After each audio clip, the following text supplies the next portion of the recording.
What's going on, guys? SFM here, and as you probably saw by the intro and the title, we're going to be taking a look at the 2010 11th Doctor Flight Control TARDIS. So now, I bought this a couple of weeks ago, but it didn't actually occur to me to make a video on it until like 10 seconds ago. And I bought it on eBay for, I think, like £25 with like a few pound delivery, which was really good. And it came in the original packaging as well. The packaging was damaged, so I got rid of it because it wasn't worth keeping, but I'll see if I can find the original packaging on eBay somewhere, and I'll actually just get the packaging and put it in there for a display.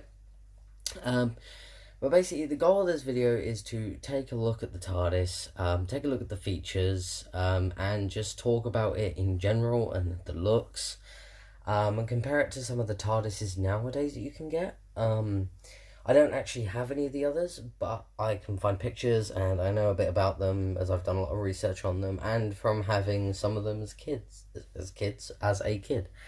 I'm not going to put my face in this video because there's no point, so... But yeah, we're just going to have a look at the TARDIS. We're just going to take a look at the design. So, obviously, it has the St. John's Ambulance sticker on there. Police telephone for your public use. There's also, if you open this door, there's the phone in there. It's basically just generic TARDIS design. I do like that there's the grained windows here. It also continues around to the front. And then just normal painted. I think that looks quite nice. You have the light at the top, which is very well done. If it wants to focus. It is a bit dusty. It's just been set on my side. I might give it a clean. But it came very well packaged, full of polystyrene, so there was no issues there. But the light worked. Everything works as well. They said it was working, and that was my main concern. Because usually with eBay they say stuff, but it doesn't work as expected. But this did, so I'm glad. We have the battery bay here, which I had to open to put batteries in. We have the speaker grill here. Just generic TARDIS design, really. This is painted on, doesn't light up or anything. But yeah, that's all painted. At the bottom here, you have the power switch, some screws. These are what held in the box, these little bits here. This is the button for which you'll see the function in a moment, and this is also a spindle, and you've just got some generic information there that you get on toys and stuff. What we're going to do now, oh sorry, I just moved the camera. What we're going to do now is we're going to actually open the doors and take a look inside. So as you can see, both the doors open. You have the cobbled floor. Looks like some sort of brick pattern. I don't know if I'll brighten that up in editing, but it looks some sort of bricks. And as you can see on the inside there, you can actually see quite a large scale of the TARDIS. I'm trying to get my camera in there. Now it gets dark. But as you can see quite a lot of it. It does stop around sort of there, the pattern, because obviously the door's there, so you're not going to see it anyways. I do wish you could see more of the actual TARDIS console more than the room. But it does give it that effect because, obviously with Matt Smith's first TARDIS, which is what this is, you couldn't, like, the door was at more of an angle, and you walked through, and then the stairs were there sort of thing, and the console was up up sort of around here. So say the TARDIS was there, the console would be sort of over here. So it's not too much of a... I guess it makes sense for the design. And to close it, you pull this door forward, and then down here, there's a little pressure pad button. You just push that and the door closes. Okay, so now we're actually going to look at the functions of the TARDIS. So we're going to turn the switch on, and as you can see, the light just flashes constantly. We're going to do some of the weaker features and then move to the cooler stuff. So when you open the doors,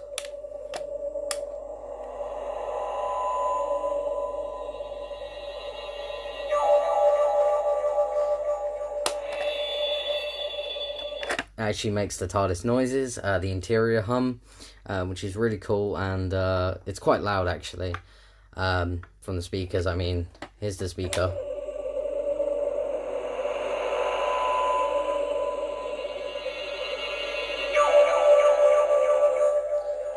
Especially that section there, that's quite loud. When you open this, it doesn't make any noises though, which, I mean, kind of makes sense, but I guess they should have done that.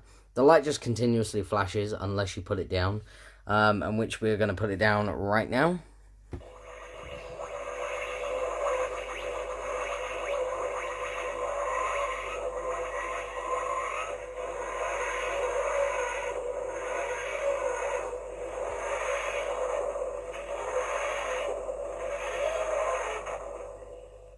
It makes the landing sound, and then the light stays static on the actual TARDIS. You can still open the doors, and it makes the noises from the interior. And then when you lift it up again,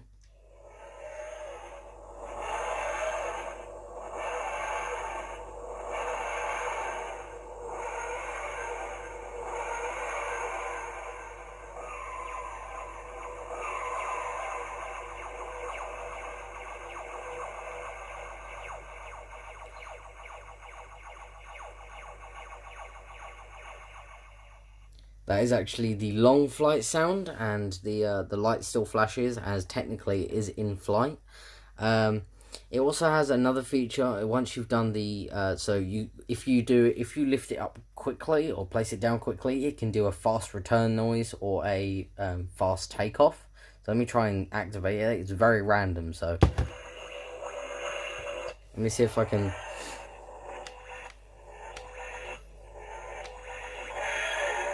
There you go.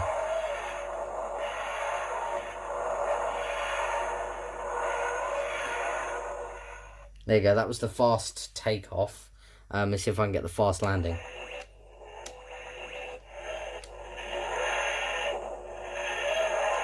There you go, there's the fast landing noise. Just gotta open the door to shut that up. So it's technically in flight mode because it didn't land. So if you put your finger in the spindle here, it does work if you didn't take it off as well. Put it in the spindle and then hold on to the lantern.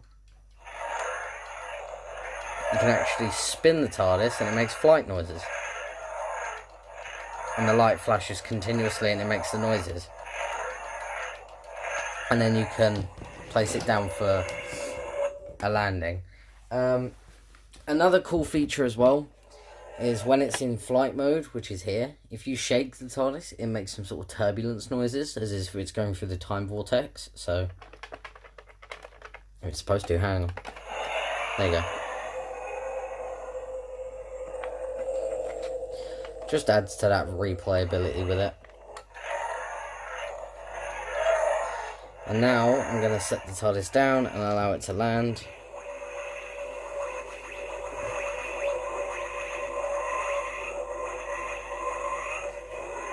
No, I'm not. Shut up.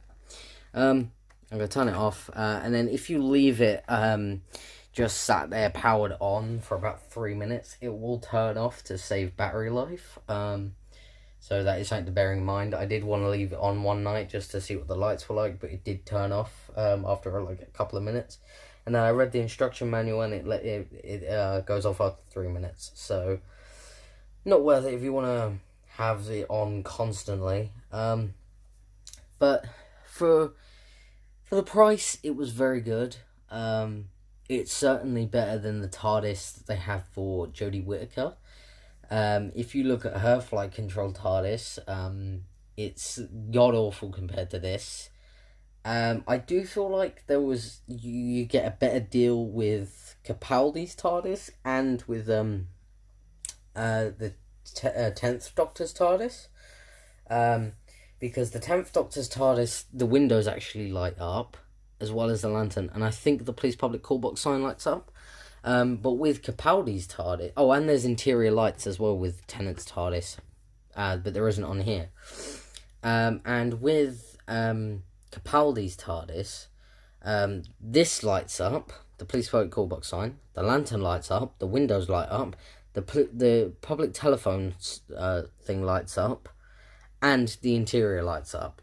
So you have a lot of lights, the same sounds, the same effects using the spindle and the shaking. So I think you get the best of both worlds with Capaldi's TARDIS. With Whittaker's TARDIS, it's a massive downgrade. Now, Whittaker's TARDIS, I love the look of her actual TARDIS exterior. I hate her interior. But for the flight control TARDIS, I believe it has sound effects, but it's missing the spindle. So you can't actually spin it from that bottom section. You have to actually just spin it, and which you can end up dropping it or something. You don't get that spindle to get that quick spinning effect. And as well, when you open her doors, there's nothing. There's no back painting to show the console or anything. It's literally just the plain background.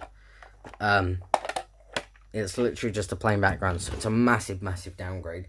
So like I say, considering this is 2010, this is absolutely brilliant for the time.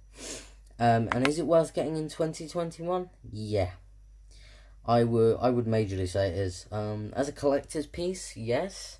And if you got young kids maybe and you want to educate them on what the original TARDIS is, I say original TARDIS like this is old. I mean, this TARDIS was 11 years ago now. That's insane.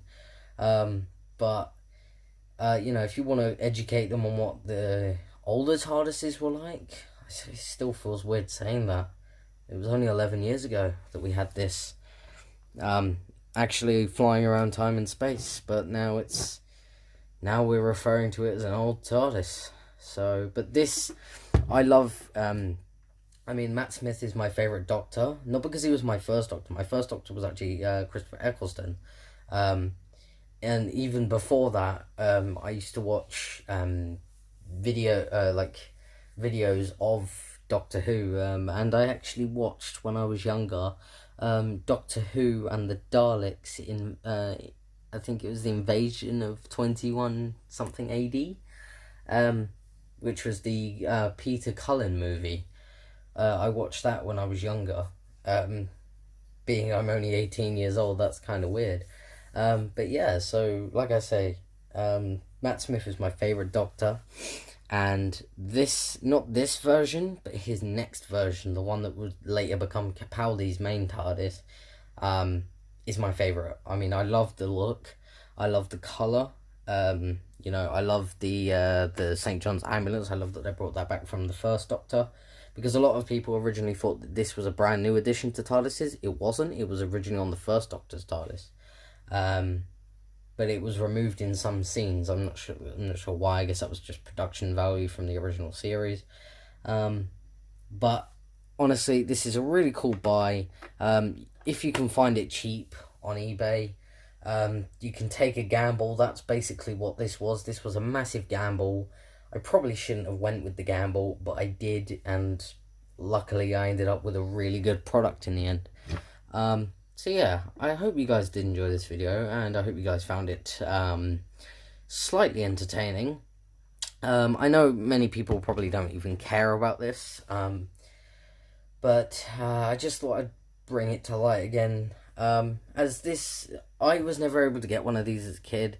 I did want one, but because of high demand and just the prices that they were going for, I could never get one as a kid. So when I saw this on eBay for a cheap price, I jumped at it, and like I say, I took the gamble.